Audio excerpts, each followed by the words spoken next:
Namaste from me to you. Hello, everybody. I'm Sharmila and welcome to Swayambhu Discover Yourself.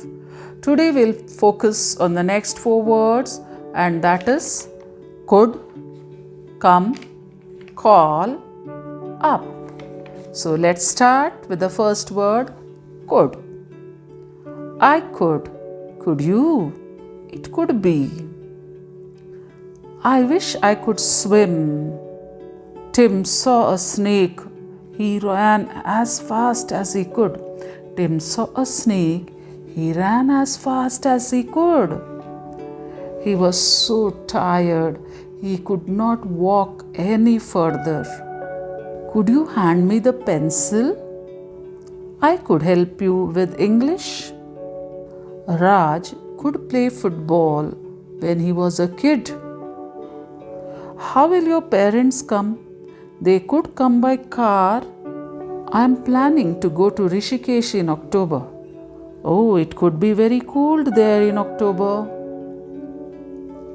The second word is come. Come up, come in, come to, come with. Come to my house. Your lunch comes with soup. Come on, let's go to play.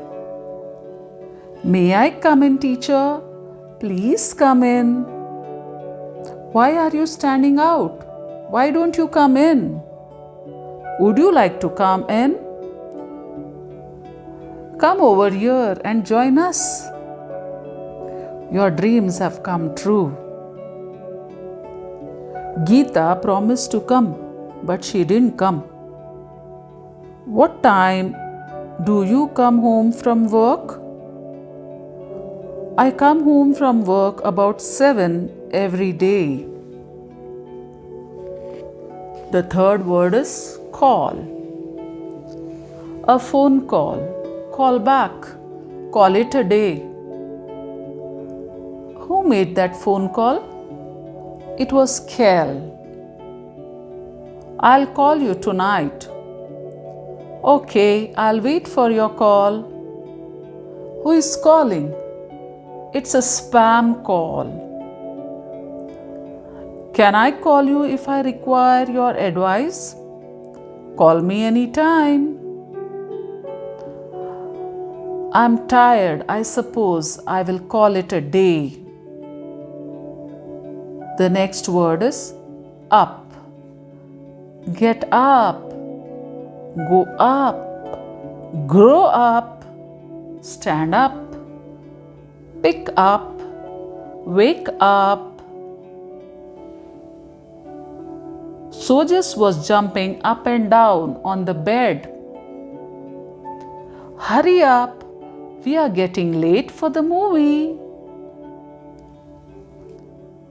Wake Rini up. Rini woke up. Come up here. Stand up, Rita. I grew up here. Should I take this dress or that? It's up to you. So that's all for today. As I always say, keep practicing, and keep practicing if you want to learn and speak English confidently. Meet you in my next class. Till then, stay healthy, stay blessed, and take care. Thank you for being my inspiration always. Be happy always.